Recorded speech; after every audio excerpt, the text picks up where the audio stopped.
The rain hadn't let up for hours. It clung to the airport windows like tears that refused to dry.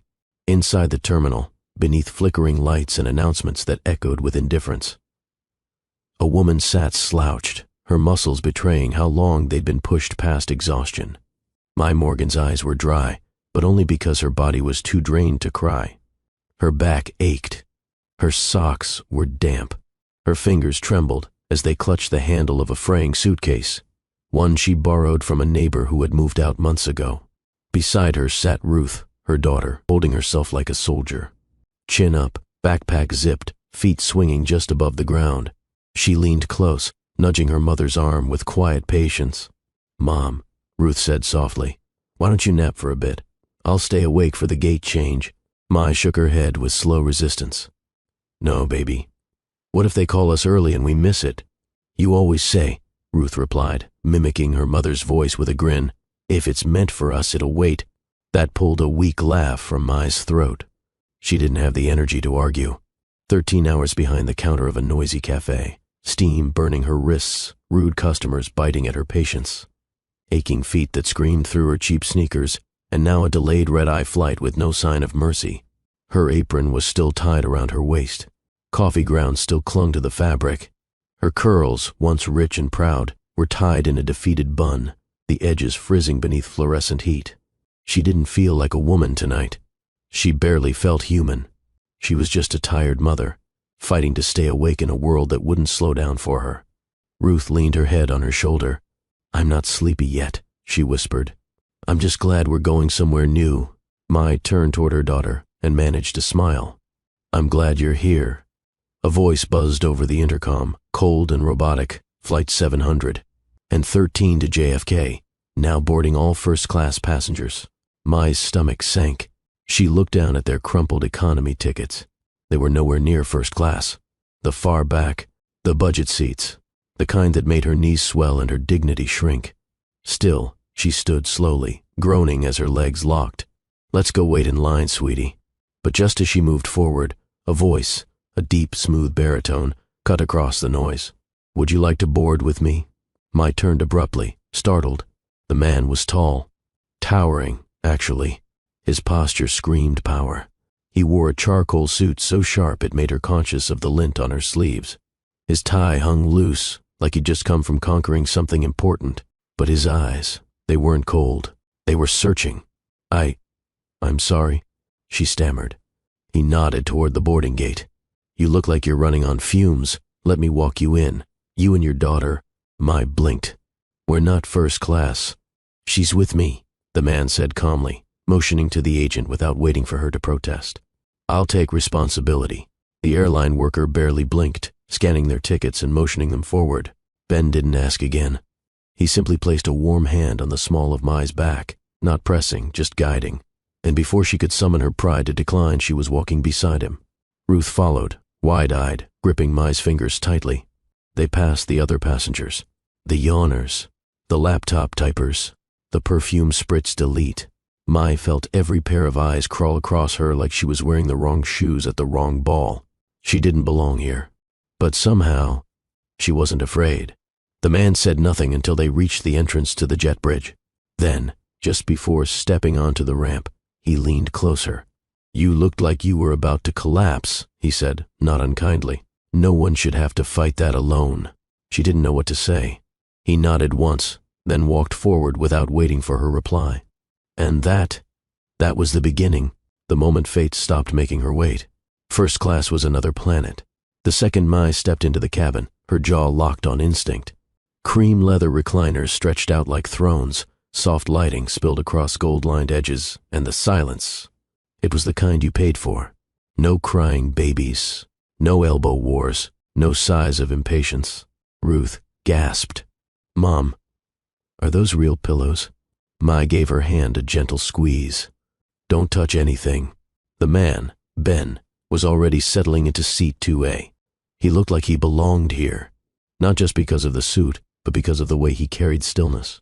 Power didn't drip off him, it hummed beneath his skin. He motioned calmly to the seat beside him.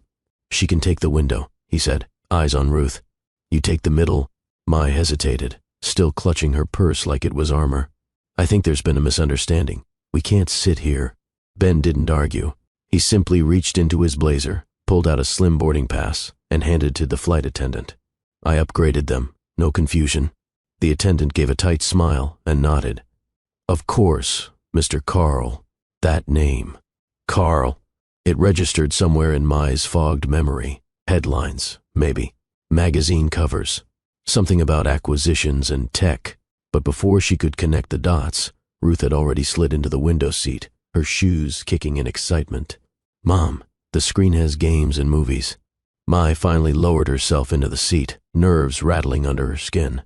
She looked over at Ben, studying his unreadable expression. "I don't understand why you did that," she said softly. He didn't look at her, just closed his eyes for a beat, like choosing his words. "You look like you were holding your breath through life," he said. "I thought you deserved one moment where you could exhale." Mai blinked. "I'm a stranger," she whispered. "You don't know me." Ben finally turned his head, and when his eyes met hers, they weren't cold, they were steady. "Strangers see what friends overlook," he replied. "You were cracking, and no one noticed." She swallowed hard. "I'm not your charity case." "Good," he said simply. "I don't do charity, I do recognition." "And you, miss?" My, he repeated, the syllable rolling off his tongue like a secret. "You carry weight like someone who's been lifting for two." "I am," she said. "My daughter and myself." "Then you're stronger than most women I know." She didn't know how to respond to that.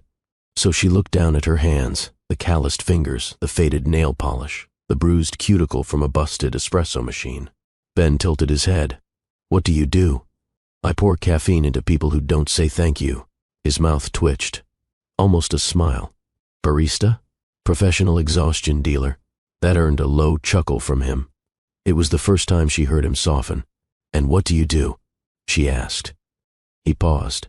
"I give people what they think they want until they realize it's not what they need." She arched a brow. "Sounds like heartbreak. Sometimes it's software." That puzzled her. But before she could probe further, the flight attendant came by offering warm towels. Ruth took one, practically bouncing in her seat. Mai accepted hers with uncertainty, like it might vanish if she breathed wrong. Ben watched her, not in a creepy way, not like a man undressing her with his eyes. He looked at her like he was trying to memorize the shape of her fatigue. "You can relax," he said gently. "I'm not used to relaxing around men. I don't know." "You're not relaxing around a man," he said. "You're resting beside peace." That stopped her breath. No one had ever said anything like that to her. The plane began taxiing. The engine hummed to life. Ruth reached out and grabbed her mom's hand. "We're going to New York, Mom." Mai leaned in and kissed her daughter's forehead. "We are." Ben watched the exchange without intruding. But something in his chest shifted. As the plane lifted off the ground, the cabin tilted forward slightly, and Mai leaned back into the leather seat, exhaling deeper than she had in months. Beside her, Ben spoke again. "You know what's interesting?" "What?" "Most people wear exhaustion like a complaint. You wear it like armor." She turned her head, narrowing her eyes. "You always as poetic on planes?" "No," he said. "Only when I meet people who remind me what real looks like." That silenced her again. The seatbelt light blinked off. Ruth eagerly opened her screen, headphones already in her ears. Mai looked at Ben. "I still don't know your name." He extended a hand. "Ben Carl." She shook it. "I knew it sounded familiar." "Don't tell me you read Forbes." "I work 12-hour shifts and take buses. I read expired newspapers people leave behind." He smiled. "Fair." The silence between them was not awkward. It was charged. Warm. Unexpected. Ben reached into the armrest compartment, pulled out 2 glasses, and poured her some sparkling water. "To peace," he said, handing her the glass. She tapped his gently. "To strangers who interrupt breakdowns." And with that, Mai leaned back once more, letting the hum of altitude lull her, just a little closer to sleep. Mai had never been this close to something that didn't feel like struggle. First class wasn't just about extra space. It was the silence, the scented hand towels, the way the seat reclined with a whisper instead of a fight, the way the crew spoke to passengers like they mattered. Ruth was in paradise. Her fingers darted across the touchscreen, discovering movies she'd never seen, games she didn't know existed, and a seat that turned into a bed. She squealed quietly, leaning toward her mother. "This is like a hotel that flies." Mai watched her daughter's delight with a tight throat. Ruth hadn't had much to get excited about lately. She hadn't had a birthday party in 2 years. Most days she wore hand-me-downs 2 sizes off. But here, right now, her child looked like she belonged in the sky. And Mai didn't know how to process that. She sat stiff, her back barely touching the seat cushion, her knees together, hands clenched in her lap. She still hadn't taken her apron off.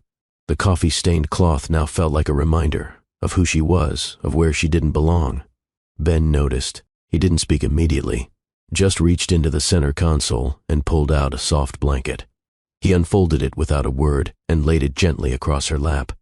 She looked down, then up at him, brow furrowed. "You're freezing," he said, not asking. "I'm just overwhelmed." He gave a slow nod. "That's allowed." "I don't know how to act here," she admitted. "There's no script," he replied. "Just breathe." His voice was steady, unhurried, the kind that settled instead of startled. Mai tried to unclench her fists. Slowly, she removed the apron, folded it, and placed it under her seat. Her fingers ran through her curls, trying to tame them. But it didn't matter. They were already frizzed from the storm and hours of fatigue. "You don't have to fix yourself," Ben said quietly. She blinked. "Excuse me?"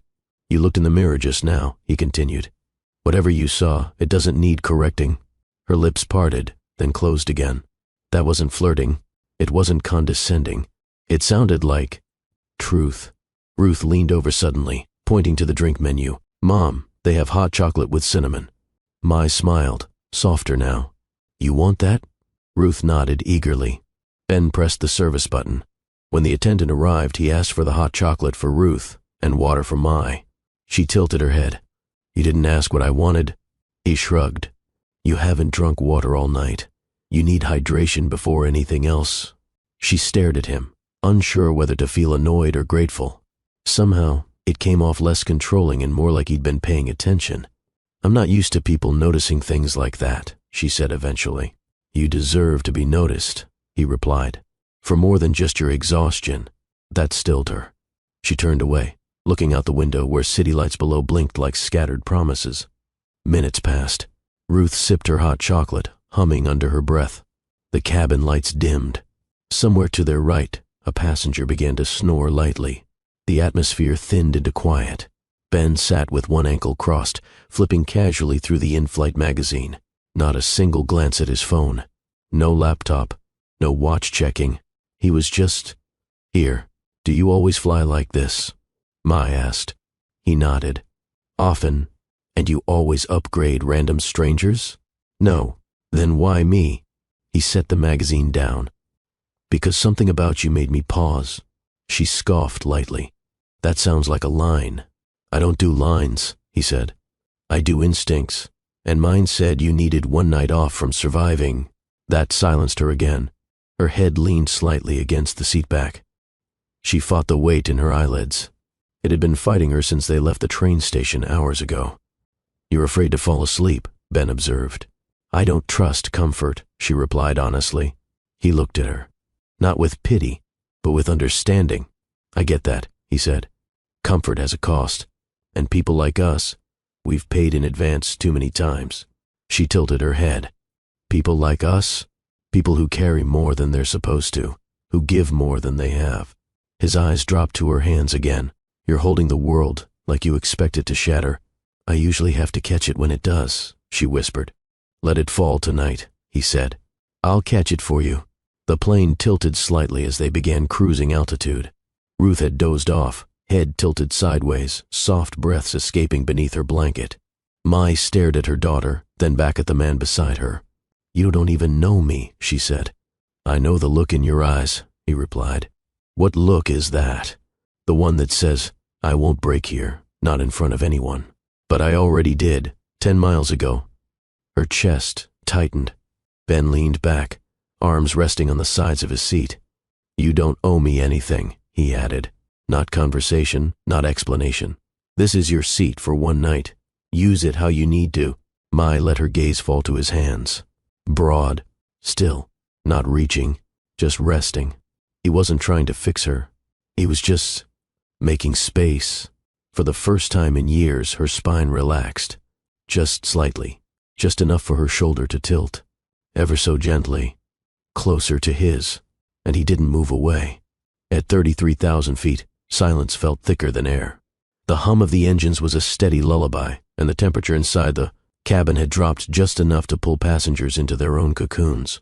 Soft yellow lights glowed above each seat, casting faint halos over bent heads and half-empty glasses. Mai shifted. She hadn't meant to fall asleep. She'd fought it with every inch of resolve, blinking fast, tensing her calves, digging her nails into her palm. She wasn't the kind of woman who fell asleep beside strangers, especially not men, especially not in a place that wasn't hers. But exhaustion was a thief, and warmth? It was a betrayal she hadn't prepared for. Her head dipped, then landed, softly, slowly, against something firm. Ben didn't flinch. His body absorbed the contact like it had been waiting. His arm rested on the armrest still, unmoving, but his shoulder now cradled her temple. Mai stirred once, a faint sigh slipping from her lips, but didn't pull back. Her breathing evened out, and her body slackened in increments. One shoe slid off her heel. Her fingers, curled loosely in her lap, brushed the side of his thigh. Ben looked down. Her curls were frayed and wild, a few strands tickling his neck. Her mouth parted slightly, lips soft, chin tilted upward like she'd surrendered without meaning to. Her chest rose and fell in slow rhythm, the apron string still faintly visible where she'd tucked it away earlier. He could have moved. He could have cleared his throat or shifted just enough to break the spell. But he didn't, because for the first time in what felt like years, someone had leaned on him, not for power, not for gain, not because he had money or connections, but because her body instinctively sought rest. On him, and something about that undid him. Ben turned his head slightly, catching the faint scent of cinnamon and coffee beans in her hair. It was real. Unvarnished. He imagined how many hours she'd stood on her feet, serving others before ending up here. How many nights she'd tucked in her daughter, and then stayed awake budgeting for groceries. His jaw clenched, not out of discomfort, but restraint. He reached up slowly, letting his fingers hover just above the edge of her hairline. One curl slipped between them. Coarse, beautiful, untamed. He touched it, carefully. His fingers grazed it, as if brushing memory itself. Her body stirred again, only slightly. A small sound escaped her lips. Not a word, not a name, just a sound. Soft, vulnerable. Ben closed his eyes. He could feel it now, the tightening in his chest, the twist of something deeper than attraction. Something older than lust. This was intimacy. Before permission, before words, this was presence. He looked past her toward Ruth, still asleep, curled into a perfect ball in her seat. Her small face pressed against the plush pillow. She looked safe. That mattered to him. All of it did. Mai shifted again, and this time, her cheek slid lower, nestling against his chest. Her hand twitched once, brushing his wrist before stilling. Ben's pulse picked up, not because he feared being caught. No one around them cared. Most were already asleep or sunk into movies. No, it was the unfamiliar gravity of being touched with trust. She had given him none of her story, but she had fallen asleep on him like her body had chosen peace without consulting her fear. And that moved him more than he could explain. He remembered the last woman who had ever leaned on him like this, 8 years ago. She had worn red lipstick and never boarded a plane without a list of expectations. She'd loved the idea of him, but not the quiet parts. Not the lonely nights, not the silences between meetings, not the bruises beneath success. Mai didn't ask anything of him. She just needed a shoulder. So he gave it, without asking when she'd take it back. 30 minutes passed. Then another. The cabin lights dimmed further. A soft announcement crackled over the speaker, informing passengers of light turbulence ahead. Mai didn't stir. Even as the plane swayed gently, her body leaned closer, and her fingers, now barely curled, rested against the edge of his seatbelt. Ben leaned down, lowering his chin just above her hair. He didn't press. He didn't dare. But he whispered something, so quietly only he could hear it. "I see you." She didn't respond.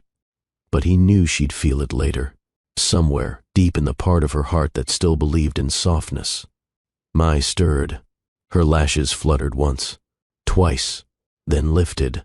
She blinked against the cabin lights, which had dimmed to a sleepy amber glow. Her cheek was pressed against something warm, something steady, something breathing. She stiffened. Her eyes widened. She was lying against his chest. Ben's chest. She bolted upright, her hand flying to her lips. Oh God, did I? Ben turned toward her slowly, his posture calm. You needed it. Her cheeks flamed, and she covered her face with both hands. I can't believe You fell asleep, he said plainly, like it wasn't a confession. That's not a crime. I drooled, didn't I? She asked through her fingers. He tilted his head. Only a little. She groaned. Ruth stirred beside them, but didn't wake. Her blanket had slipped to one side, revealing the curve of her small shoulders. Mai gently tucked it back around her, grateful for the distraction. Ben's voice came again, low and even. You looked peaceful. Mai dared a glance at him. His expression wasn't mocking. There was no smugness, no tease. Just observation, and something else, softer. Curious. I haven't slept like that in years, she said quietly. I could tell. She turned toward him fully, crossing one leg over the other. Do you always let random women use you as a pillow? You weren't random, he replied. Oh, you were tired. That's different. Mai studied him. You don't know the first thing about me. Ben didn't flinch. I know what fatigue looks like when it stops pretending. She opened her mouth to respond, but the words didn't come, because he wasn't wrong. And I know, he added, what it feels like to be invisible while everyone else is watching you succeed at falling apart. That caught her off guard. She leaned back, searching his face. You look like someone who's never been invisible a day in his life. Ben exhaled through his nose. You'd be surprised. Mai didn't speak. Not immediately. But her eyes stayed on him, watching the way his fingers curled slightly around the armrest, the way his jaw shifted like he wanted to say more, but had learned not to. You're a strange man, she said at last. He glanced over. Is that good? I don't know yet, she admitted, but it's not unwelcome. They sat like that for a while. The plane sliced through the dark sky, and the world outside the window offered nothing but the deep quiet of clouds. Ben adjusted slightly in his seat. You ever wonder what your life would be if just one moment had gone differently? Mai nodded slowly. All the time. Which moment? She thought for a while. When I said yes to someone I should have said no to. When I chose survival over myself. He leaned his head back. You were young. Too young to know what love isn't. Old enough to believe I deserved less. Ben looked at her, not just with interest, but with respect. I had a ring in my pocket once, he said. Never gave it. Why not? She asked what my net worth was before she said, I love you. That told me everything. Mai winced. Ouch. She said it with a smile, too. Like it was normal. Silence filled the space again. Mai turned toward him fully. And since then, what? No one's touched your heart again? No one's been close enough to try. Until now? Ben didn't answer immediately, but his eyes locked on hers. Let's just say, you surprised me. Mai's throat tightened. He didn't say it like a compliment. He said it like a confession. Ruth shifted again in her sleep, mumbling something unintelligible. Mai looked over, brushing hair from her daughter's forehead. She keeps me going, she said. Ben followed her gaze. She seems grounded. She is. Too much, sometimes. She reminds me to hope when I forget how. Ben looked back at Mai. And who reminds you that you matter? Mai paused, then whispered, no one, lately. He reached over, not to touch her, but to place a folded napkin in her hand.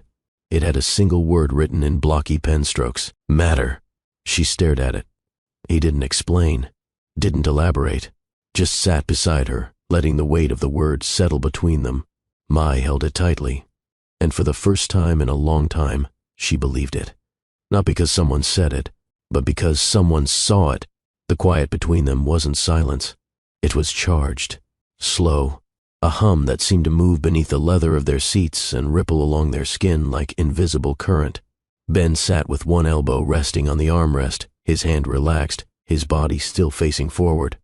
But his eyes, they hadn't left her, not since she unfolded the napkin and stared at the single word he'd written, matter. That single word now sat in her palm like something too sacred to crumple, too personal to let go of. Mai shifted in her seat, her thigh brushing his. Her breath caught slightly, not from embarrassment, but from awareness. She turned toward him, finally brave enough to ask, "Why now?" Ben's brow dipped. "What do you mean? Why me? Why this flight?" Her voice didn't accuse. It trembled with vulnerability. "Why offer your name, your seat, your shoulder? What are you trying to fix?" "I'm not trying to fix anything," he said. "You're not broken." She gave a soft exhale and looked away, her lips pressed into a thin line. "You say that like it's simple." Ben adjusted his position slightly, now facing her. "You look like someone who's been carrying everyone else's expectations so long. You forgot you had a name before mom, before employee, before resilient."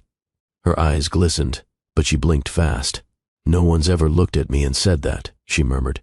"They saw the strong woman," Ben replied. "But no one asked how tired she was." Her chest rose and fell. Outside the window, clouds drifted below like soft valleys. The moon hung full and low, its light dusting across Ben's cheekbone, sharpening the quiet ache in his expression. He leaned in, not aggressively, not with assumption, just closer, so she could hear his next words like they were meant only for her. "If I kissed you right now," he whispered, "would that make me selfish?" Mai's eyes widened, heart pounding in her ears. She didn't speak. Not right away. But then, with lips barely parted, she answered, "Only if you stop." Ben didn't hesitate. His hand moved first, tracing the curve of her jaw with fingers that didn't rush. His thumb brushed her cheek, and then his mouth was on hers. Not hurried, not rough, reverent, like he hadn't kissed in years, like he was remembering how. Mai melted into him without resistance. Her hand found the front of his shirt, curling into the fabric like she needed grounding. The kiss deepened. His palm slid to the nape of her neck, fingers threading through the back of her curls. She tilted her chin, inviting him further. Her lips opened, and their tongues met, slow and exploratory. The cabin might as well have disappeared. No turbulence, no passengers, no airline announcements, just the heat blooming between their mouths, just the pressure of want they'd both been denying. Ben pulled back slightly, breath unsteady, forehead resting against hers. Her lips still tingled. "I don't kiss strangers," she whispered. He smiled against her skin. "Neither do I. But we are strangers. Not anymore." Mai didn't move. She just breathed, deep and slow, trying to anchor herself in this strange new gravity. "Tell me something honest," she said. Ben leaned back enough to look into her eyes. "Anything? Anything. I haven't let a woman this close in a very long time," he said, "because I got used to being wanted for what I could give, not who I am." Mai's hand rose, gently cupping his cheek. "And what do you want now?" He closed his eyes at her touch. "To matter to someone who doesn't care about my last name." "You do." He opened his eyes. "Do what?" "Matter," she said. "To me. Right now." "You matter." Ben exhaled like he'd been holding his breath for years. He rested his hand over hers, pressing it to his skin, letting the silence absorb everything they weren't saying. Outside, the clouds kept moving. Inside, something shifted, not just between two people, but within them. Because sometimes the most honest connection doesn't start with knowing each other's past.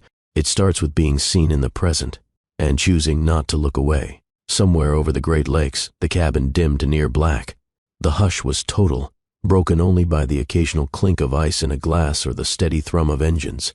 Ruth slept curled in a crescent shape, her blanket pulled up to her chin. The in-flight screen flickered faintly, paused on a cartoon. Mai hadn't spoken since the kiss. She hadn't needed to.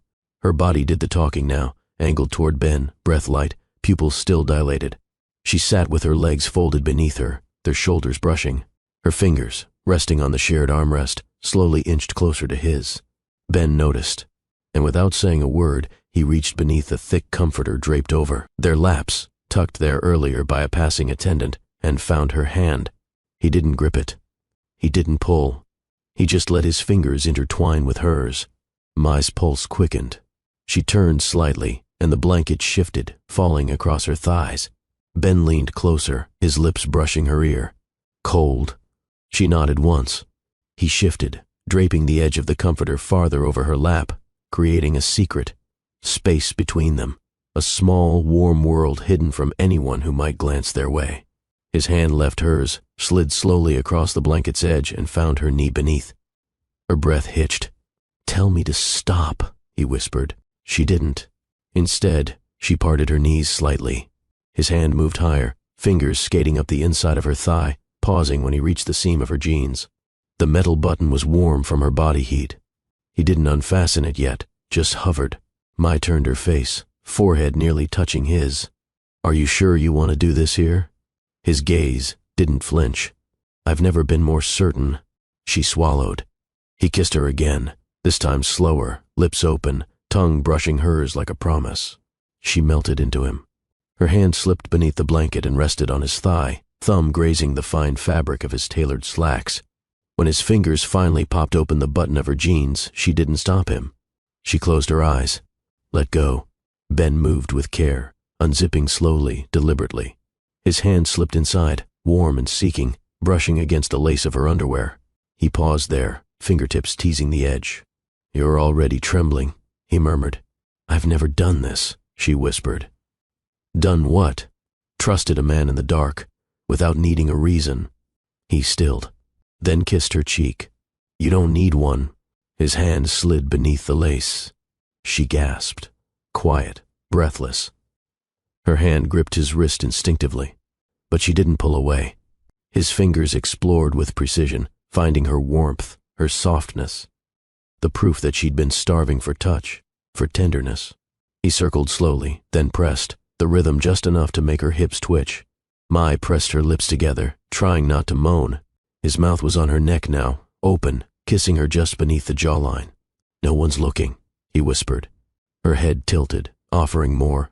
"You're soaking," he added, voice thick with want. "I've barely touched you." She whimpered. He deepened the pressure, sliding one finger inside her. Her breath caught sharp, her nails digging into his arm. "No one's ever touched you like this?" he asked, already knowing the answer. "Not like this," she breathed. "Not ever." Ben kissed her again, muffling her gasp, as he curved his finger, then added another. Her thighs quivered beneath the blanket, legs pressing around his wrist, trying to stay quiet as pleasure built like a rising tide. The world outside the window didn't exist. Only her, only now. Her climax crept up fast, caught her mid-breath. She clamped her mouth shut, forehead pressing against his as she shattered in silence. Her body trembled, clenched, then slowly relaxed, melting into the seat like her bones had turned to liquid. Ben kissed her lips gently, still inside her, his fingers slowing. "That," he whispered, "was just the first course." She laughed softly against his mouth. "You're going to ruin me." He kissed her again, with every intention of doing just that. The cabin lights remained low, bathing the aisle in dim golden tones. Somewhere far off, a cart clinked quietly, wheels creaking as a steward repositioned it near the galley. Mai didn't move. Her breathing had slowed, her body still curled subtly toward Ben, their legs touching. Under the blanket, her jeans halfway zipped, skin still warm and humming. She sat quietly in the cocoon of the seat, limbs heavy, lips swollen from kisses that weren't meant to be forgotten. Ben's hand was now resting palm up on his lap, empty but near. She reached for it and laced her fingers through his, squeezing once without speaking. He looked down at their joined hands, then at her. She wasn't smiling, not because she regretted it, but because she didn't know how to explain what she felt. He seemed to understand. "You okay?"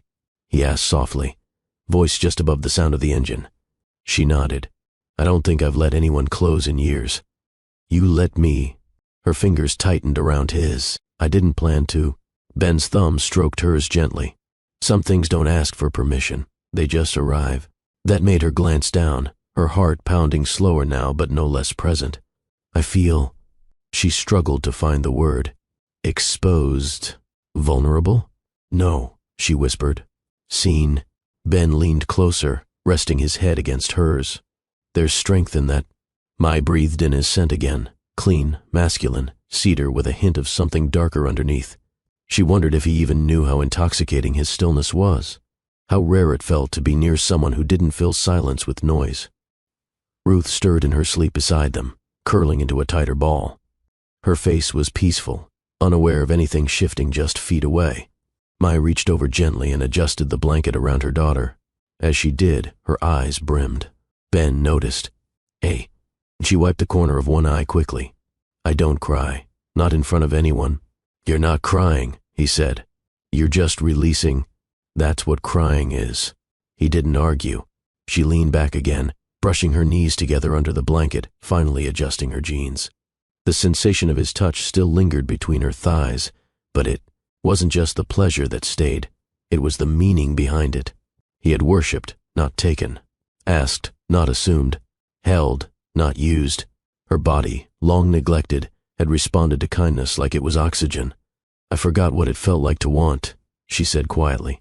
Without shame. Ben turned his head toward her, expression unreadable but patient. You never needed shame in the first place. Mai exhaled, a low breath she hadn't known she'd been holding. I don't usually trust people, she said. He looked her straight in the eye. Then why me? She hesitated, then said, because you didn't try to convince me. That answer pulled something deep in him, something he didn't show, but she felt in the way his thumb paused its rhythm against her hand. The plane jolted lightly as it hit a patch of rough air. Mai instinctively reached for the seat arm, but Ben steadied her with his other hand, placing it gently on her knee under the blanket. It's just turbulence, he said. Nothing we can't ride through. She nodded, but the words echoed somewhere deeper. Nothing we can't ride through. They sat like that for a while, the only movement being the occasional pressure of fingers and the brush of shared breath. Mai let her head fall back against the seat. Her eyes closed, not from exhaustion this time, but peace. Her world was still filled with uncertainty, delayed paychecks, long shifts, overdue bills. But in this moment, in this slice of sky, she had something rare, stillness, and someone who didn't need her to perform strength to be worth holding. Ben turned his head toward the window. Outside, clouds drifted past like secrets. Inside, nothing needed fixing, because in the aftermath of something intimate and unplanned, they weren't broken. They were just real. The soft chime overhead signaled descent. Passengers began to stir, groggy and stiff, stretching arms and blinking toward the slow return of cabin light. Mai sat upright now, her seatbelt fastened, her curls gently fluffed back, into place, though her body still remembered where his hands had been. Next to her, Ruth yawned and rubbed her eyes. Are we there yet? Almost, Mai said, smoothing the blanket over her daughter's lap. Ben hadn't said much since the turbulence passed, but he hadn't pulled away either. Their fingers had stayed loosely laced until the moment the captain's voice filled the cabin. Then, like synchronized dancers returning to reality, they adjusted their posture. Not distant, just preparing. Mai glanced out the window. A wash of light had started bleeding over the horizon. Early morning, clean and golden, touched the tops of clouds below. We're landing in a few, she said to Ruth, who nodded and reached for a cup of now-cold hot chocolate. Ben turned toward her. You okay? She looked at him, not just at the suit, or the eyes, or the face that somehow seemed more open now. She looked at the man who had let her fall asleep on him, the one who had touched her not out of entitlement, but because she asked with her silence, and he listened. I am, she replied. Good. There was a pause, the kind that asked if this was the end of something or the beginning of something else. Ruth tugged her mom's sleeve. I like him, she whispered, not so quietly. Mai blinked. What? I heard you talking when I was half asleep, Ruth said with a sleepy grin. He made you sound happy. Mai laughed under her breath, brushing a hand across her daughter's hair. You're too observant for your age.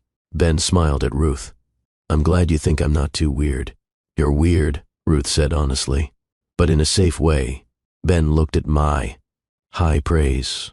Mai turned to her daughter. Why don't you get your backpack ready? Ruth nodded and slid off her headphones. Mai faced forward again.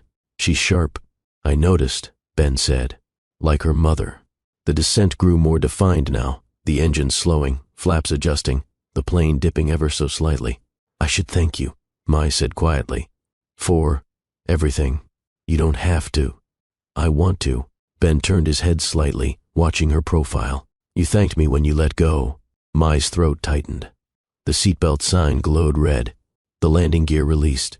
The world tilted just enough to remind her that reality was seconds away. She made me feel like a woman again, Mai said suddenly. Ben didn't respond at first. She looked at him. I mean her, Mai added, nodding toward Ruth. For years it was all about being strong, responsible, unshakable. But last night, She stopped herself. He waited. Mai inhaled. You made me feel something else, something I'd buried. Ben shifted slightly closer. You were never buried, just waiting to be uncovered. She smiled, tired but real. As the wheels kissed the runway, her hand slid across the armrest once more. She didn't reach for his fingers. She simply pressed hers against his, side by side. Not clinging, just acknowledging. The plane taxied toward the terminal in slow, steady motion. Outside the window, ground crew bustled beneath blinking lights, waving orange batons in fluid patterns. The city was still waking up, its skyline barely cutting through the soft morning haze. Inside, passengers stood and shuffled, opening overhead bins, tugging at bags with quiet urgency. Phones lit up. Headphones came off. The transition back to reality was in motion. Mai remained seated, her fingers brushing Ruth's curls as her daughter stretched and yawned. Ben hadn't moved either. He sat with his seatbelt unclipped, one hand resting on his knee, the other loosely curled in his lap. He glanced over at Mai, then at Ruth, then back again, measuring the moment, unsure of its weight until it passed. She caught his gaze. "You'll be okay?" he asked. "Yeah," she said. "We've got a train to catch, then another bus." "You sure?" Mai nodded.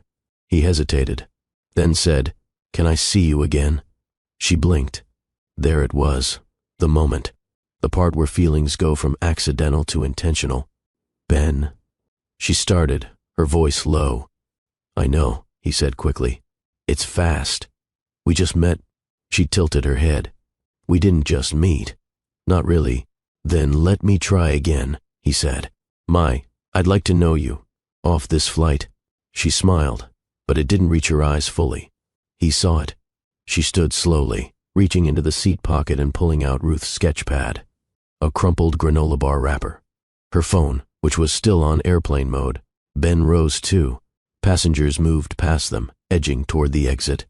The flight attendants offered mechanical goodbyes, their voices cheerful but distant. Mai tucked Ruth's belongings into her tote, then turned back to him. She stepped forward, just close enough that their bodies nearly touched. Then, without warning, she rose onto the balls of her feet and pressed her lips to his cheek. It wasn't a lingering kiss. It wasn't rushed either. It was intentional. She let her lips rest there for just long enough that he closed his eyes. When she pulled back, he was watching her like she'd stolen something. "I don't know what that was," she whispered. "But thank you." His throat worked. "Mai, I meant it. I want—" "If it's meant to be," she interrupted gently, "it'll wait." He stared at her. No name, no number, just that sentence. It landed harder than any goodbye. She reached for Ruth's hand and stepped into the aisle, moving with the flow of passengers. She didn't look back. Ben stood there in the empty row, watching until she disappeared down. The jet bridge, her curls bouncing gently, her daughter by her side. He hadn't even asked her last name, but he knew her first like it was etched into something permanent. Mai. He repeated it in his mind. Mai, who carried the world like it weighed nothing. Mai, who trembled beneath his fingers but never asked to be saved. Mai, who left him with silence instead of promises. The line continued to move.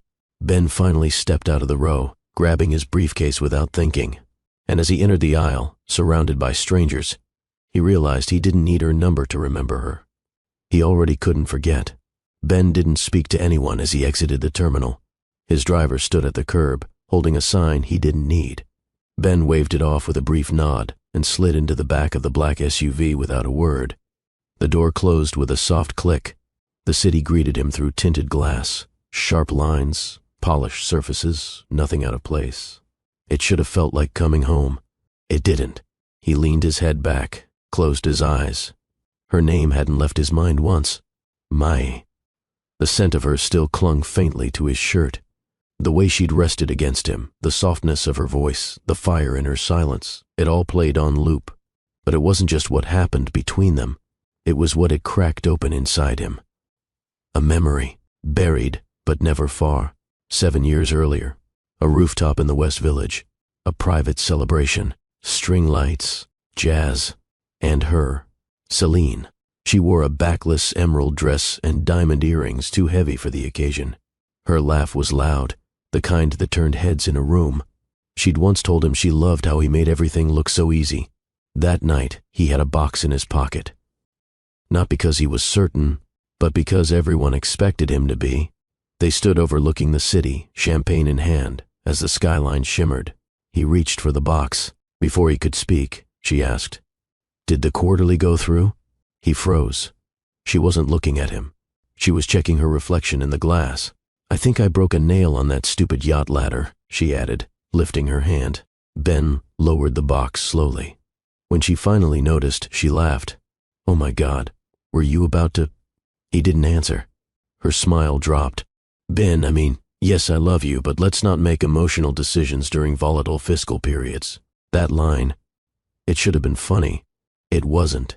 He left the ring on the table that night, never retrieved it. Back in the present, the SUV rolled through the Upper East Side, slowing near his high-rise. Ben didn't move. He stared straight ahead, jaw tight. With Celine, he had been wanted for his portfolio, his assets, his presence at events. But with Mai, he was just a man holding space for a stranger's fatigue. Nothing more, nothing less. He hadn't felt like that in a long time. He hadn't needed to be needed. He had just existed, and it was enough. His phone buzzed. An email. A meeting reminder. A stock update. He turned the screen face down.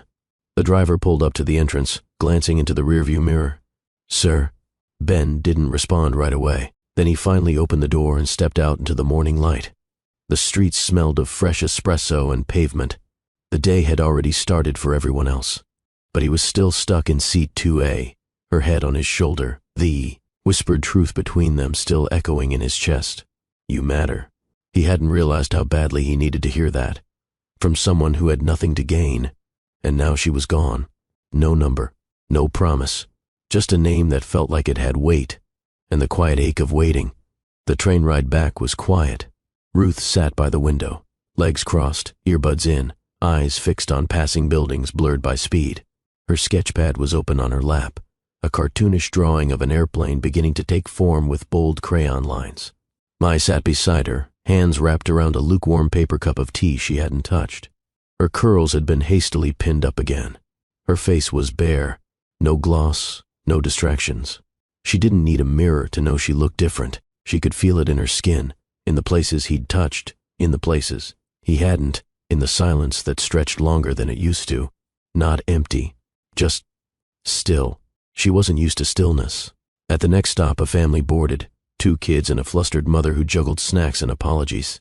The youngest child dropped a toy car, and Ruth bent down quickly to retrieve it, handing it over with a quiet smile. The mother mouthed a thank you before guiding her kids into the next row. Mai watched it all. The way Ruth moved through the world, thoughtful without being told, steady without being hardened. She was becoming a mirror that reflected things Mai didn't always want to see. "Did you sleep okay last night?" Mai asked gently. Ruth nodded. "Yeah." "Cold?" "No." The blanket was soft. Mai nodded, looking out the window again. A few beats passed before Ruth removed one earbud and turned toward her. "Mom?" "Yeah? Did you like that man on the airplane?" Mai blinked. She turned slowly. "What?" Ruth shrugged. "You were sleeping on him, and then you looked happy when you woke up." Mai opened her mouth, then closed it. She didn't have a prepared answer for this, not for her daughter, not for herself. "He was kind," Mai said finally. Ruth nodded, like she understood more than her age should allow. "You smiled in your sleep." Mai looked at her. "I did? Only once, but I noticed. You don't usually do that." That lodged something in her chest. Ruth adjusted her drawing, switching to a blue crayon. I liked his voice. It was calm. Mai gave a quiet laugh. "You heard him?" "Some. I was pretending to sleep, but I wasn't all the way asleep." Of course, Ruth had always been a light sleeper, and observant, too observant. "Will you see him again?" she asked, not looking up from her page. Mai hesitated. "I don't know," she said softly. Ruth paused in her coloring. "Do you want to?" Mai stared at her daughter, and for the first time since stepping off that plane, she allowed herself to speak the truth. "I think I do." Ruth didn't ask more. She didn't need to. She went back to her drawing, quiet as ever, coloring in the plane's tail wing with small, careful strokes. Mai leaned her head back against the seat and closed her eyes, not to sleep, but to remember. His voice, his hands, his patience, and that quiet moment, mid-flight, when he made her believe, for the first time in too long, that she was more than someone's tired mother. She was a woman who could still want, and be wanted, even in the sky, even in the in-between, even when she hadn't been looking. 1 week passed, 7 days of alarm clocks, subway transfers, reheated leftovers, and laundry folded in silence. 7 nights of staring at the same crack in the ceiling after Ruth fell asleep, wondering if stillness could echo. Mai hadn't told anyone. Not about him. Not about what happened 30,000 feet above ground. Not about the way her body still tingled when she passed her reflection, catching a glimpse of something softer in her own eyes. She had gone back to the routine like she always did. She clocked in. She smiled at customers. She counted tips. But there was a piece of her that hadn't returned, and she didn't want it to.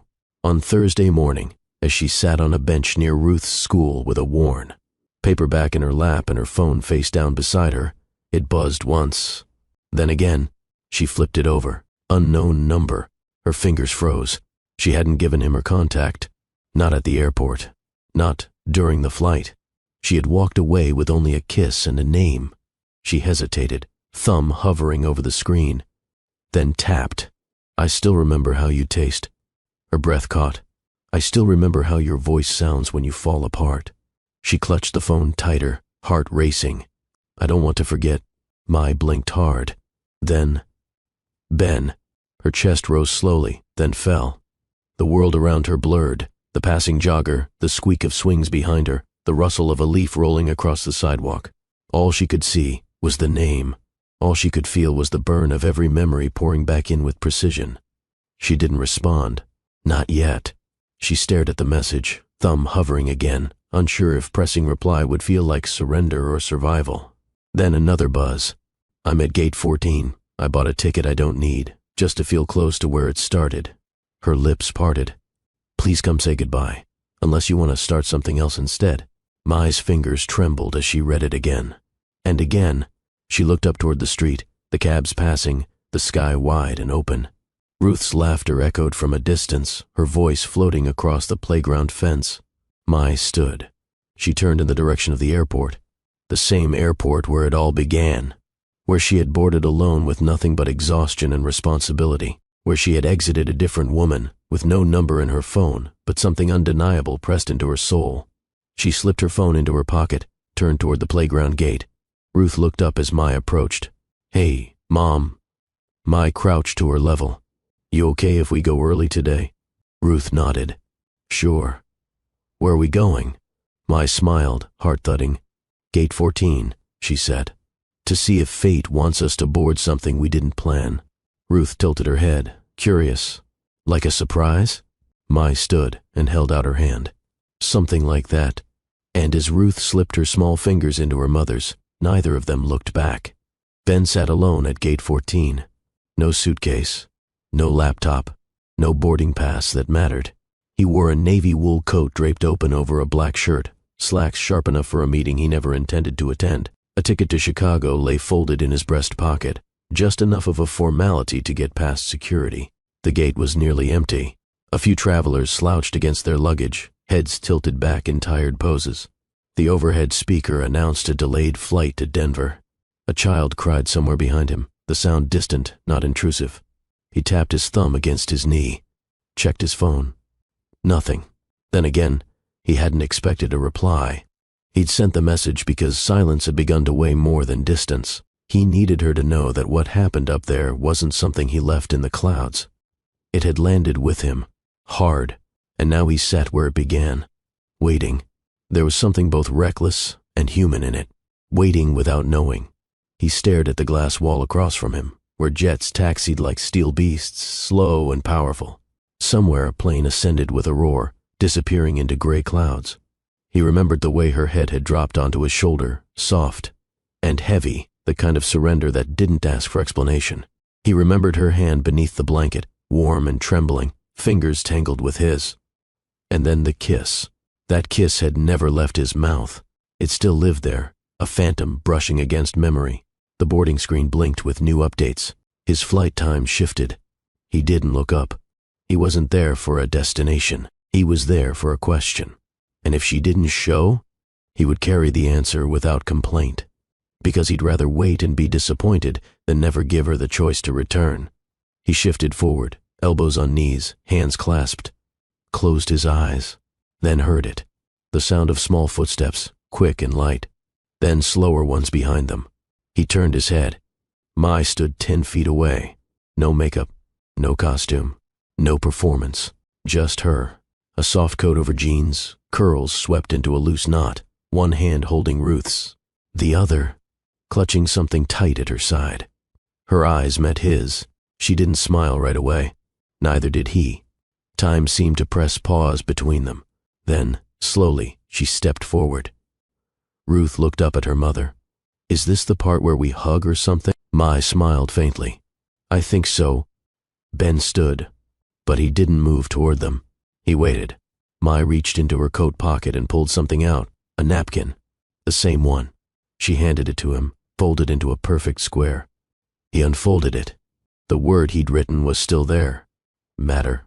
But now, below it, something had been added in neat handwriting. So do you... Ben looked up. Mai's eyes shimmered. No dramatic music, no sweeping declarations. Just quiet recognition between two people who had been waiting their whole lives to be seen. Ruth looked between them and shrugged. So, are we flying somewhere, or what? Ben laughed then, low, deep, honest. Not today, he said. Mai stepped forward. Their fingers touched, then curled. They stood at the gate. But this time, neither of them needed to board, because what they'd come for wasn't in the sky. It was right here. Mai didn't speak right away. Not when he touched her hand. Not when Ruth leaned against her hip and asked if this meant they were getting on another plane. She just stood there, at gate 14, watching the man who had changed everything without asking for anything. Ben. He was more patient than most men she'd met in her life. He didn't reach for her like he was owed something. He waited like she was the one holding the answer, and maybe she was. Her eyes drifted to the glass wall behind him, where the tarmac shimmered under late morning light.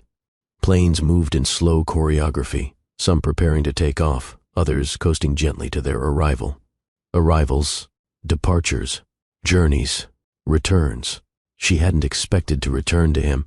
She hadn't expected her body to still feel like his hands had memorized it, or that her heart would flutter, not in panic, but recognition. This wasn't a man who wanted to rescue her. This was a man who simply saw her, and that scared her more than anything, because being seen meant she had to stop hiding behind being tired. It meant choosing something for herself. Ben bent slightly to greet Ruth properly.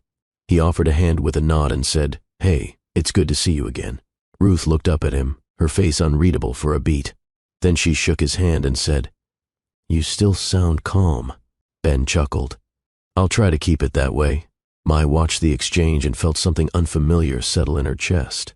Not nerves, not dread, something like ease. Not comfort she hadn't earned, but peace she'd let in. "You didn't think I'd come," she said softly when Ruth turned to play with the zippers on her backpack. Ben looked at her. "I hoped." She nodded slowly. "So did I." They stood side by side now, shoulder to shoulder, not facing each other but the gate beyond them. "I'm not here to start something I can't finish," she said after a long pause. "I'm not asking you to," he replied. "I'm asking you to stay long enough to figure out what we're starting." Mai turned toward him fully.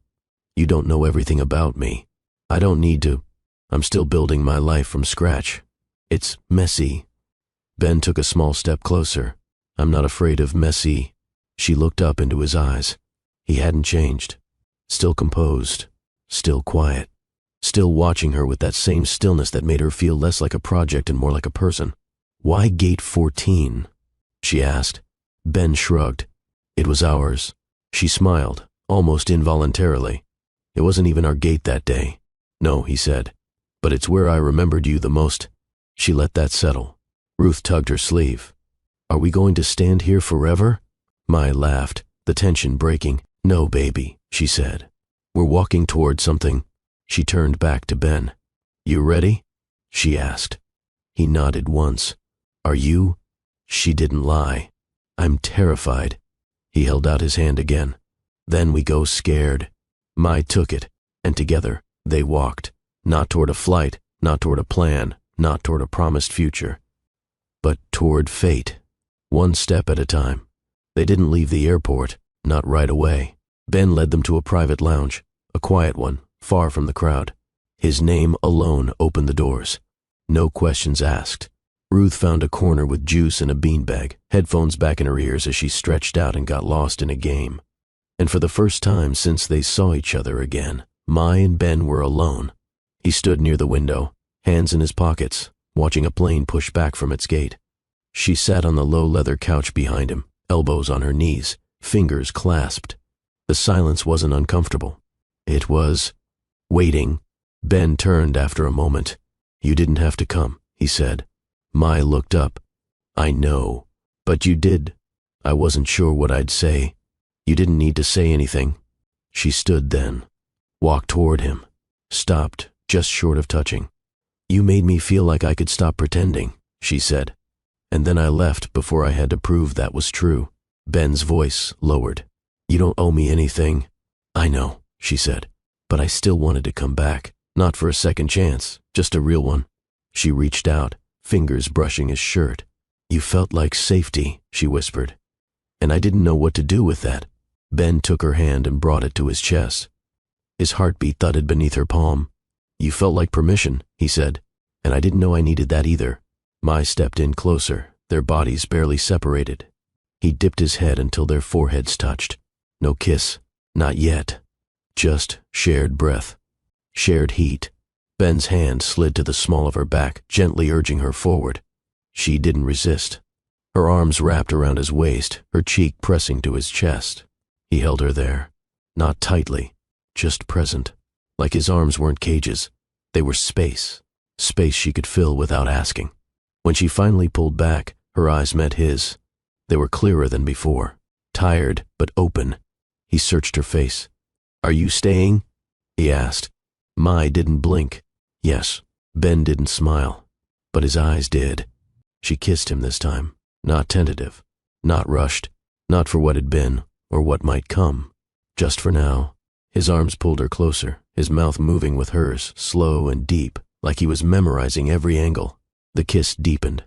Her fingers tangled in his shirt. He backed up until the wall caught them, her back pressing against it gently.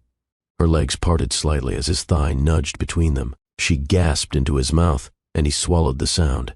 They broke only for breath. He looked at her, eyes dark now. "Do you want to leave?" "No."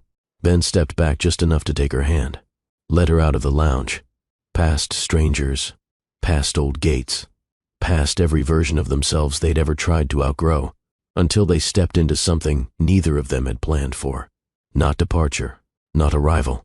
The hotel suite overlooked the city skyline, floor-to-ceiling windows sheer, drapes pulled halfway open, a muted horizon of steel and quiet light. Ben slid the key card into the door. Mai stood behind him, one hand wrapped gently around Ruth's, the other still, faintly trembling from everything she hadn't yet let herself process. Inside, the suite was warm, neutral tones, soft leather, thick rugs, not opulent, just clean, spacious, safe. Ruth walked in first. Whoa. She dropped her backpack on the nearest armchair and wandered toward the far end, where a second bedroom sat open with twin beds and a view of the clouds. "I like this one," she called out. Mai smiled faintly. "Then it's yours." Ben nodded toward the room. "She'll be comfortable there. There's juice in the minibar, and I had them stock fruit and snacks." Mai glanced at him. "Thank you." He nodded once. "You two deserve to rest without feeling small." Ruth settled quickly, already pulling out her tablet and curling beneath a throw blanket. Mai stepped back into the main suite. Ben stood by the window, coat now off, sleeves rolled to his forearms. He looked over as she walked toward him. "I should feel strange about this," she said. "Do you?" "No." She stood a few feet away. "I'm not here for a night," she said.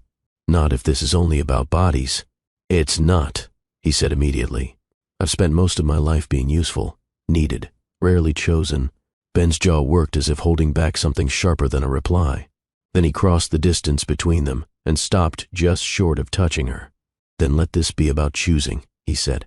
"No need, no debt, just want." She exhaled. He reached for her hand and brought it to his chest. "Come here," he said gently. She let him guide her. Their lips met again, softer this time, but no less certain. His hands cradled her face like he wasn't trying to hold her down but lift something out of her. She reached up, arms wrapping around his neck, standing on the tips of her toes to deepen the kiss. When she pulled away, breathless, she didn't speak. She just nodded once. Ben led her to the bedroom, slowly, like every step was something sacred. He closed the door behind them. The sound was soft but final, not of hiding, but claiming privacy. The room was dim, sun bleeding in from the side. The bed was wide, crisp white sheets, untouched. He kissed her again, longer this time. His hands found her waist, sliding beneath her coat, pushing it from her shoulders. Mai shrugged it off and let it fall. Her arms were bare beneath, a soft tank top hugging the curve of her. He stepped back to look at her fully. She didn't cover herself, didn't shy away. She just met his eyes. Ben reached for the hem of her shirt and raised it, waiting for permission. She lifted her arms. The shirt fell. He took her in with reverence, not hunger. She reached for his shirt next, unbuttoning slowly, eyes on the smooth line of his chest, the sharp slope of his shoulders. The fabric slid to the floor. His skin was warm. He kissed her collarbone, the dip of her shoulder, the swell beneath her jaw. She moaned softly, her fingers sliding down his back, pulling him closer. Clothing melted away, one layer at a time. Socks, jeans, underthings. She wasn't perfect, not airbrushed, not molded by expectation, but she was beautiful in the way trees survive storms, still standing, still full of life. Ben touched her as if honoring every inch. He kissed the soft dip of her stomach, the stretch marks at her hips, the hollow at the base of her throat. "You don't need to be held together here," he whispered against her skin. She guided him back to her mouth. Then, to the bed. They moved slowly at first, learning, feeling, matching rhythm to breath, breath to want. He entered her with care, eyes open, mouth against her cheek. She gasped and clung to him, not in desperation but in belonging. Each movement built like quiet thunder, not loud but deep. His mouth found her shoulder as her hips lifted to meet him. They weren't rushing, they were remembering.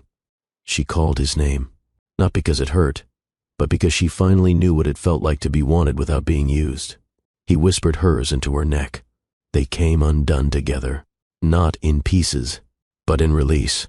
When they collapsed into the sheets, tangled and warm, neither reached for words. They didn't need them. What had just happened had no explanation, only truth. The room was still. Only their breaths filled the silence, heavy, tangled, satisfied. Sheets half pulled across them, skin against skin, hearts sinking again and again without needing rhythm. Mai lay on her back, one leg draped over Ben's thigh, her arm folded beneath her head. Her curls spilled across the pillow like they had finally exhaled with her. Ben hovered just above, propped on an elbow, tracing the line between her navel and hip bone with the back of his knuckles. She didn't flinch. She didn't fold into herself like she usually did. She let him look, let him linger, and for once didn't rush to cover the stretch, the curve, the softness that motherhood had carved into her body. "You keep staring," she said, voice low, lips barely parted. "You keep letting me," he replied. His fingers dipped lower, circling lazily at the edge of her thigh, right above where the blanket barely covered her. She arched slightly, responding without asking. Her body, now so familiar with his, moved without fear. "You ever been touched like this before?" he asked, whispering the question as his palms smoothed down between her legs, gentle but deliberate. Her eyes locked on his. Not even close. He parted her legs again, slid 2 fingers through her warmth, teasing slowly, light at first, then firmer as he felt her open again beneath his touch. "You're already wet," he murmured. "I never stopped being," she said, gasping as he slid back inside her. He leaned down, lips brushing her ear. "You're not used to being worshipped. I'm not used to being noticed. You were never invisible." His voice rumbled through her chest. She lifted her hips, pushing into his hand, chasing the friction. He curved his fingers, just right, and kissed the underside of her jaw. "I want you again," he said, voice like velvet against her throat. But slower this time. "Then take me slowly," she whispered. Ben pulled his hand away, brought it to his mouth, and tasted her. Mai's thighs quivered at the sight. He kissed his way down, neck, collarbone, sternum, taking his time. His tongue circled one nipple, then the other, sucking gently until she squirmed. He held her hips still and went lower. When his mouth reached the space between her thighs, she didn't brace. She surrendered. He kissed her there, full, open-mouthed, with intention, licked slowly, deeply, savoring every reaction, every tremor. She gasped, then cried out softly, one hand gripping the sheets, the other buried in his hair, anchoring herself to the only thing that made sense now. Him. He hummed against her, tongue flicking rhythmically, fingers digging into her thighs to keep her wide for him. She came undone again, body arching off the bed, hips bucking. Her climax wasn't polite. It was fierce. Her moan was raw, mouth open, chest heaving. Ben kissed up her belly, over her breastbone, until he reached her lips again. She tasted herself on his tongue and didn't pull away. She kissed him harder, pulled him on top of her. "No teasing," she said, voice thick with lust. "I want you inside me." "Say it again," he said, teasing her entrance with the tip of him. "I want you," she said breathlessly, wrapping her legs around his waist. Now, he slid in with one long stroke. Her mouth fell open. "Ben." His name cracked from her lips like a prayer. He stilled, buried deep. "I want you to feel how full you make me," she whispered against his ear. He thrust slowly at first, watching every flicker of pleasure on her face. Her eyes closed. Her body rose to meet his. Each movement became a promise. No rush, no performance, only need, and the answer to it. She rolled her hips, pulling him deeper, gasping into his neck. He reached beneath her, lifting her slightly, hitting angles no one had before. Her moans became shorter, quicker, higher. She was close again. So was he. He buried his face in her neck. "Don't hold back." She didn't. She cried out, coming hard, shaking beneath him. Her nails raked down his back. He followed, groaning low, deep, releasing everything into her, like his body had been waiting years for this kind of surrender. They collapsed together, tangled, breathless. Minutes passed. Their hearts slowed, but the feeling didn't fade. Mai ran her fingers across his chest. "You didn't just take off my clothes," she whispered. Ben looked at her, brow soft. "What did I take off?" She kissed his collarbone. "My armor." Moonlight spilled in through the sheer curtains. The sheets were a mess, twisted, damp, draped halfway over Mai's leg as she lay sideways across the bed. Her skin glowed in the pale light, warm from his touch, flushed from what had just happened. Ben watched her, naked, unapologetic, curled against his chest, her breathing steadying slowly, like her body had finally found a rhythm outside survival. He kissed her shoulder. She didn't flinch. She leaned into it. "You keep doing that," she murmured. "Doing what?" "Kissing me like you're memorizing me." "I am." Mai tilted her head back, meeting his eyes. He looked at her like she wasn't just a body, but something sacred, something unrushed, something he didn't want to escape from when morning came. "You weren't supposed to be this gentle," she whispered. He kissed her temple. "You weren't supposed to tremble like that and make me fall apart." She climbed over him, slow and deliberate, straddling his waist. Her hair spilled forward, framing her face as her thighs settled against his hips. "I'm not done," she said, voice low. Ben's hands slid up her legs, stopping at her hips. "You're insatiable." "I'm awake now," she breathed. He lifted his head, met her halfway. Their mouths crashed again, hungrier this time, lips bruising with how much they wanted to consume, not devour. Her hips rolled forward, teasing him beneath her. He groaned. "My." "Shh." She reached between them, wrapped her fingers around him.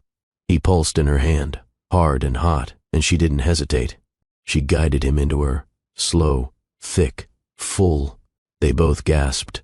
She sank onto him, inch by inch, her body swallowing him with a stretch that burned in all the right ways. Her head fell forward. His hands gripped her thighs. "Look at me," he said. She did, and as she began to move, hips rolling, steady, deliberate, he never took his eyes off her. It wasn't rushed. She rode him like she was claiming him, grinding slow, moaning into his mouth when he sat up and wrapped his arms around her back. Their bodies stuck together, chest to chest, her nipples brushing his skin as they rocked in unison. He kissed her neck, her shoulder, the hollow behind her ear. You feel like fire, he growled against her skin. You feel like home, she moaned. She moved faster now, bouncing, grinding, chasing her second release with no shame. He reached between them and pressed his thumb against her, rubbing in tight circles. She screamed, clenched, fell apart on top of him, her body convulsing, mouth open, no sound coming out but breath and disbelief. He followed right after, thrusting up into her as she collapsed into his chest. His release flooding into her with a groan that sounded like surrender. They clung to each other, panting, trembling. Neither of them spoke for a while. When Mai finally looked up, her cheeks were damp. Was it too much? He asked softly. She shook her head. It was too right. Ben brushed a strand of hair from her face. You okay? I've never felt more alive. He kissed her again. Slower, tender now. When they finally pulled away, she rested her head on his shoulder.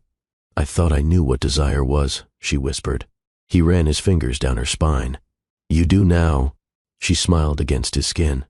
And in that moment, naked, tangled, breathless, they weren't two people escaping reality. They were two people finally meeting it. Together. The clock on the nightstand blinked 2:47 a.m. But time felt irrelevant. The room was quiet except for the hum of the city outside the window and the soft breaths rising and falling beneath the covers. Mai lay on her side, facing Ben, one hand resting on his chest, her fingers lazily, tracing slow, absent-minded circles around the faint scar near his collarbone.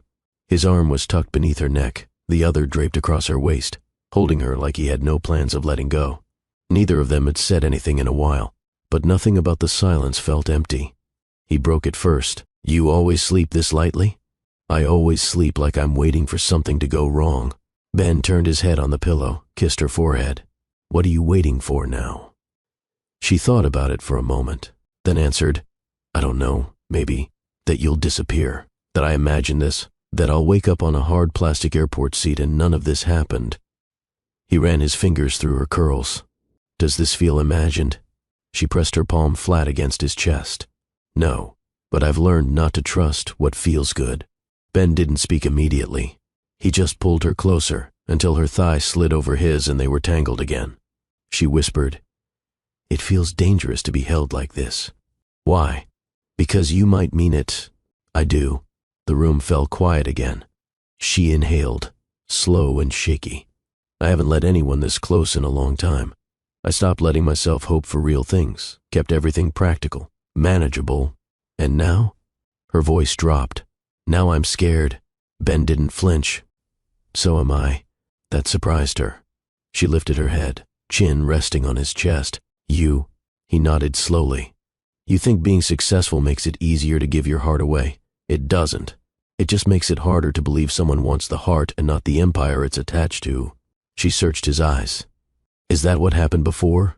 I almost married someone once. She loved the idea of me, the access, the status, but not the quiet, not the guilt, not the sleeplessness, not the need to be seen. And now? Ben's voice lowered. Now I want the mess. I want the parts people skip, the mornings with bed hair and unbrushed teeth, the small arguments, the silence after long days, the version of a woman that doesn't come curated. Mai blinked back sudden warmth behind her eyes. He added, And if that version of you wants to fall asleep in my arms every night, I'd be the luckiest man I know. She leaned up and kissed him. Not urgently, not even hungrily, just meaningfully. She pulled back, her voice barely audible. You make me feel like I don't have to earn softness. You don't, he said. She rested her forehead against his. And what about tomorrow? We'll figure it out, Ben said, one morning at a time. Mai smiled, then rolled on top of him again, slow and fluid. Not yet, she whispered. Let's not land just yet. And as their bodies found each other once more, it was no longer about pleasure or even desire. It was about staying in that fragile, beautiful in-between space, where nothing had to be planned, where nothing had to be perfect, where love didn't arrive loudly, but stayed quietly, like breath. The sun was just beginning to rise, casting a soft golden wash over the room through the slightly parted curtains. The city was still waking, but inside the suite, everything was still. Mai opened her eyes slowly. For a moment, she forgot where she was. The sheets were softer than anything she remembered owning. The air smelled like him, cedarwood, citrus, and something deeply masculine. And then, The warmth behind her reminded her exactly where she was. Ben. His chest was pressed against her back, one arm wrapped securely around her waist. She hadn't moved all night. Neither had he. It was the first full sleep she'd had in years. She lay still for a while, taking it in. No alarms, no crying child, no pressure to rush anywhere. Just quiet, just safety, just the quiet hum of a life she'd never imagined possible. She turned slowly in his arms. Ben stirred, but didn't open his eyes. "Good morning." His voice was husky, half asleep, and entirely too intimate. It made something flutter in her chest. "Morning," she whispered. He opened one eye. "You stayed." "I wasn't going to," she said softly. "But I couldn't leave." His hand moved to her cheek, thumb tracing a lazy path over her skin. "I didn't want you to." She smiled faintly. They lay like that, staring at each other in the filtered light, until her stomach growled. Ben chuckled. "That's the first time I've heard your stomach louder than your words." Mai blushed. "I forgot dinner." He sat up slightly, pulling her up with him. "Room service. Anything you want." "You mean I don't have to cook?" "Only if you want to wear nothing but an apron and distract me in the kitchen." She nudged him playfully. "Tempting." Ben brushed his lips against her hairline. "You don't have to earn your stay here, Mai. You've already been through enough." That stopped her smile. She lowered her gaze. "It's hard to believe this is real. That someone like you would want someone like me."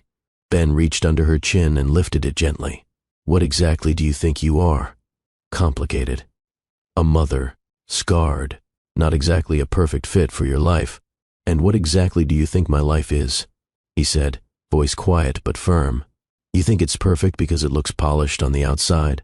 I've got a boardroom full of people who know how to nod, and a house so quiet it echoes. I've had dinner with women who complimented my success but never asked if I was lonely." He looked at her with such raw honesty it made her breath catch.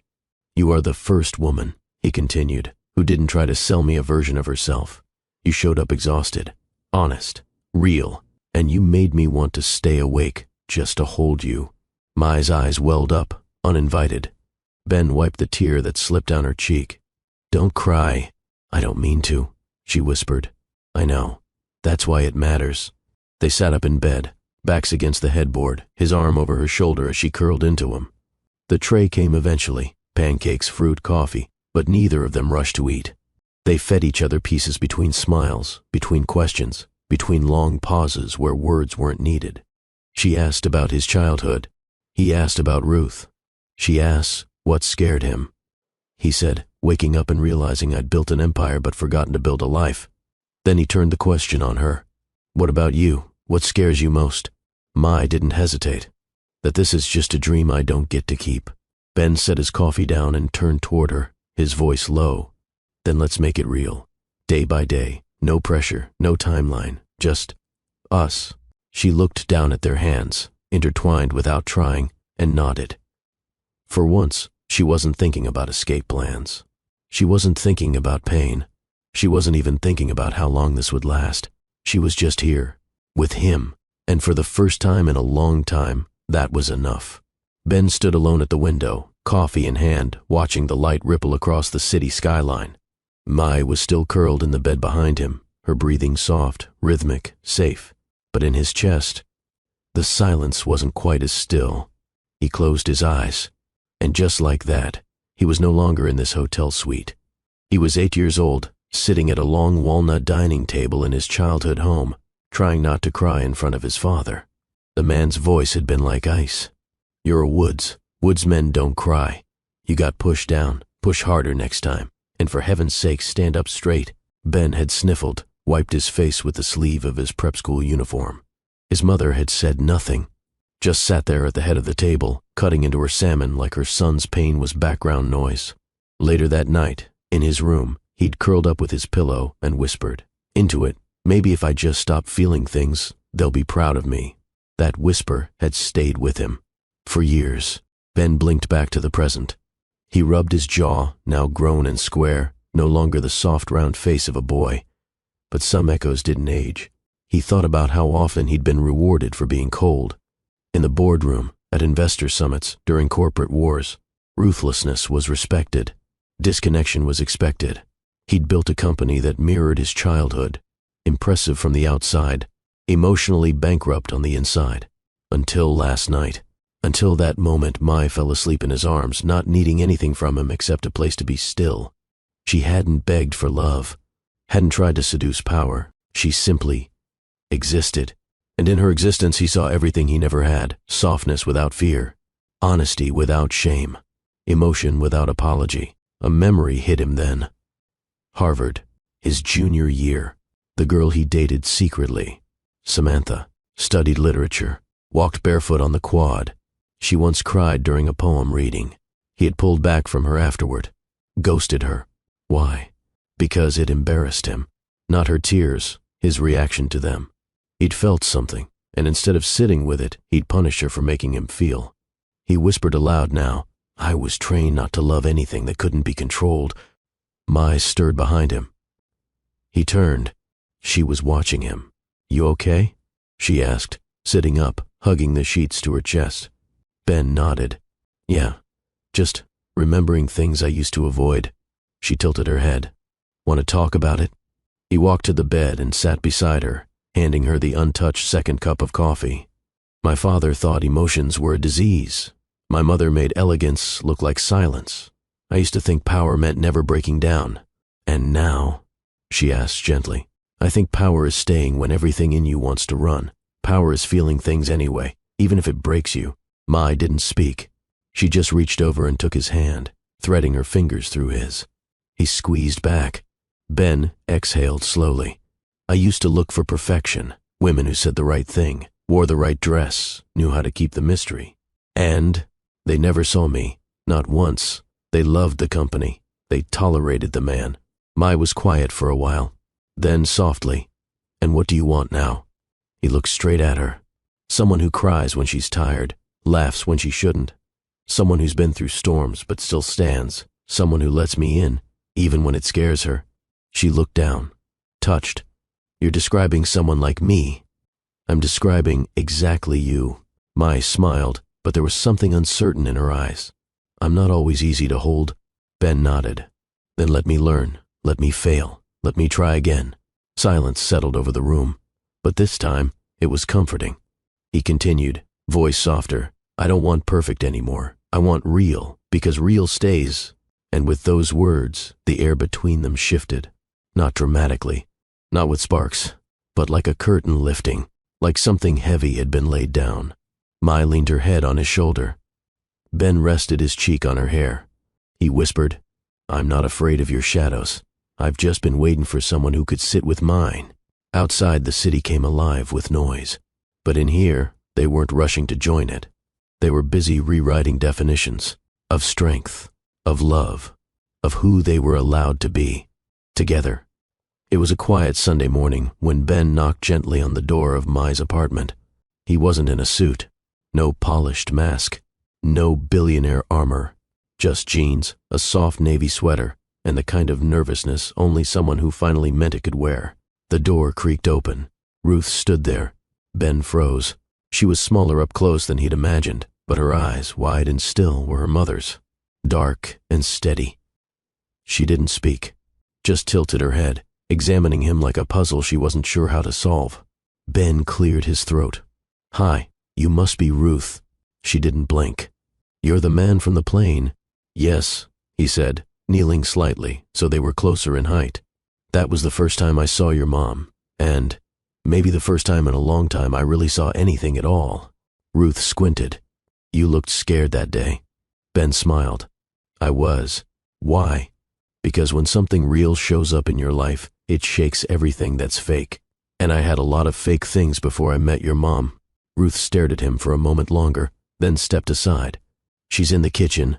He rose, heart pounding, and walked through the doorway. The space was small, cozy, lived in. A fridge covered in school art and sticky notes.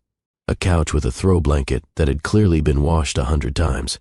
It was the opposite of everything he'd built, and he'd never felt more at home. Mai stood at the stove, pouring hot water over tea leaves. Her back stiffened slightly as she felt him behind her. "You're early," she said without turning. "I couldn't wait," Ben replied, voice low. She turned around, arms folded loosely. Her eyes searched his face. "What changed?" she asked. "Last night, you looked like you were going to say something. Then you left. I was afraid I'd ruin it." "Ruin what?" "This," he said, stepping closer.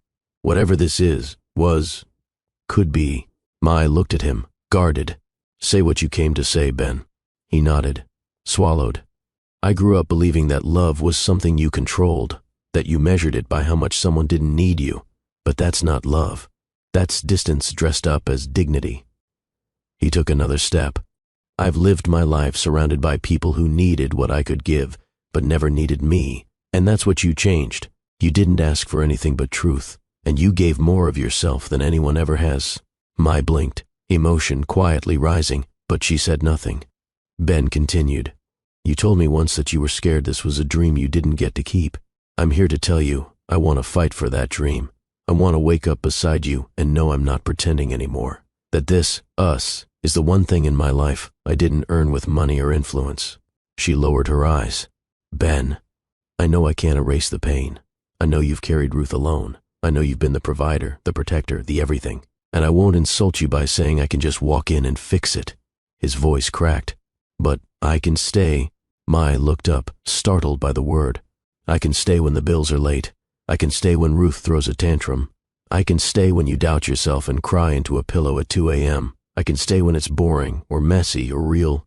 He took her hand then, slowly, like asking permission. "I don't want to let you go again. Not because I'm lonely, not because I feel guilty, but because when I met you, I finally met myself." Her fingers tightened in his. The silence stretched, full of tremors and memories and moments. Then a small voice broke it. "I think he's telling the truth," Ruth said from the hallway, still clutching her favorite stuffed animal. Mai turned, surprised. Ruth walked slowly into the room. "Mom, you always said love is when someone shows up, even if they don't have to." Mai's throat tightened. Ben looked at Ruth, heart in his throat. "I don't have to," he said softly. "But I want to." Ruth nodded solemnly. "Then you should stay." She crossed the room and sat on the arm of the couch, legs swinging, face calm. Mai looked at her daughter, her fierce little judge of character, and then at the man before her. She exhaled. "What are you offering, Ben? A relationship? A weekend romance? A maybe we'll see?" "I'm offering the kind of love that shows up with groceries. That fixes the leaky faucet. That learns how to braid hair if Ruth asks."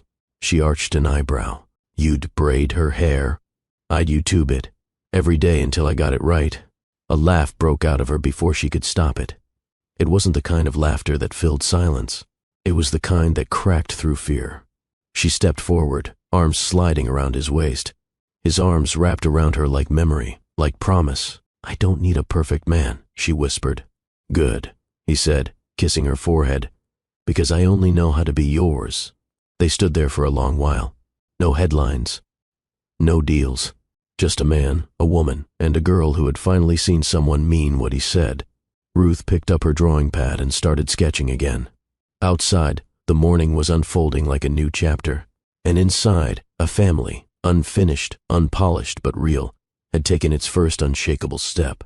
The day was still young, yet the air at the terminal already carried that low murmur of parting and arrival, of promises packed into suitcases, of stories beginning before the engines ever roared. Ben Carl stood just inside the glass doors, one hand in his coat pocket, the other holding a simple brown envelope. He wore no tie, no showy watch, just the quiet intensity of a man who had peeled off every layer but truth. He waited, and then he saw her. Mai emerged from the crowd, holding Ruth's hand, their small roller bag clicking over the tiled floor. Her face was unreadable, but her pace didn't slow. Ben stepped forward. "I thought maybe you wouldn't come." Mai lifted her chin. "I almost didn't." Ruth was the one who answered more softly. "I told her you'd be here." Ben knelt, but not for a proposal, not for fanfare. Just as a man, fully present, about to ask the scariest and most honest thing he'd ever asked in his life. He pulled the brown envelope out and held it up. "Inside this is a plane ticket. It's in your name, first class, same flight as mine. The same one I boarded alone the day I met you." He looked up, eyes fixed on Mai's. "But this time, I don't want to leave without you." Mai's breath hitched. Ben continued. This isn't about sweeping you off to Paris or spoiling you with private jets. This is about choosing the unknown, together. Not with a map, but with each other. Mai looked down at the envelope, then back to him. No ring? Not yet, he said softly. Because what I'm asking for is bigger than a proposal. He stood, slowly. I'm asking you to come with me, not just physically, but emotionally. I want us to build something we didn't plan for. Something raw and flawed and beautifully real. Not a fairy tale, a foundation. Mai bit her lip, eyes stinging. And Ruth? She asked. Ben turned to the little girl. I've got a window seat for her, same row as us. But if she prefers the aisle, we'll trade. I want her comfort to be part of this too. Ruth smiled faintly, clearly understanding more than a child her age should, but not afraid. Ben turned back to Mai. I don't want to be a chapter in your life. I want to help you write the next ones.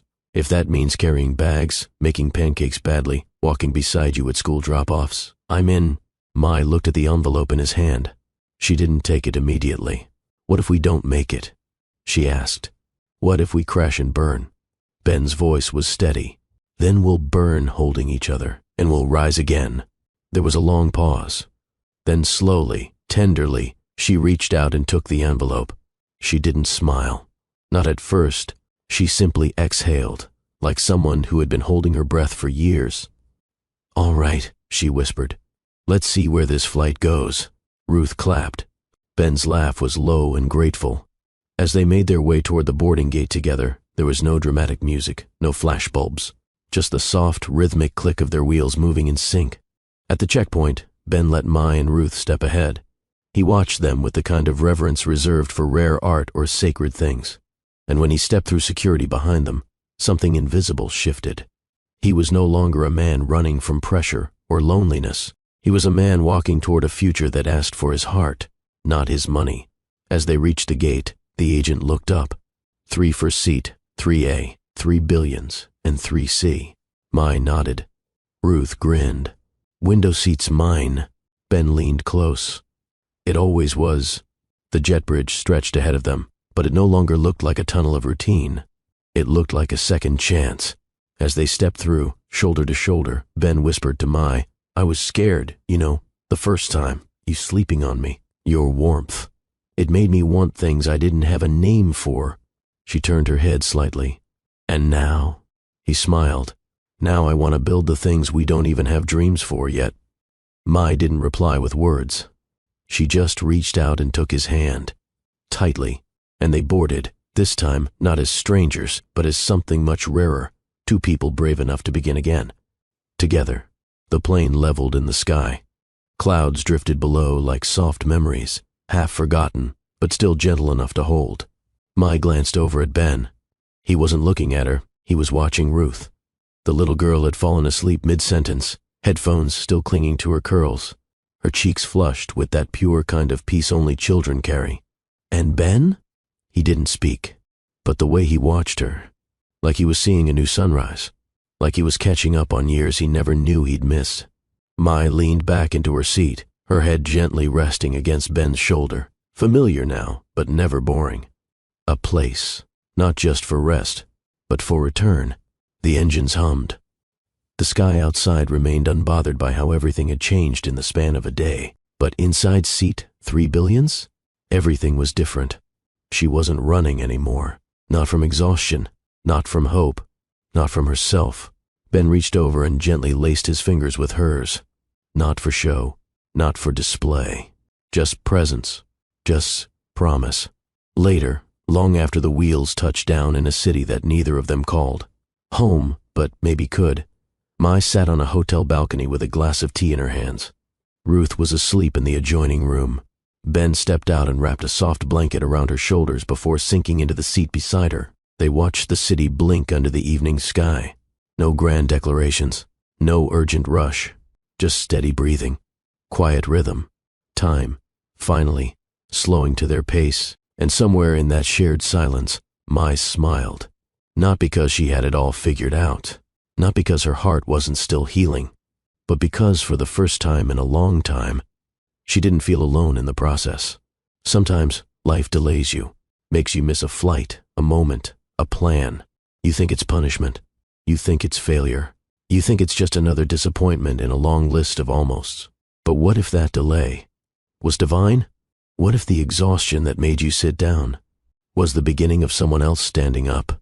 What if being tired was the only way love could find you when your defenses were finally down? Sometimes life reroutes you, not because you're lost, but because love was waiting in the delay. If you've ever found something unexpected in your most tired moment, comment below. Love came when I needed rest. Like, share, and subscribe to Love and Twilights, where we turn delays into destinies.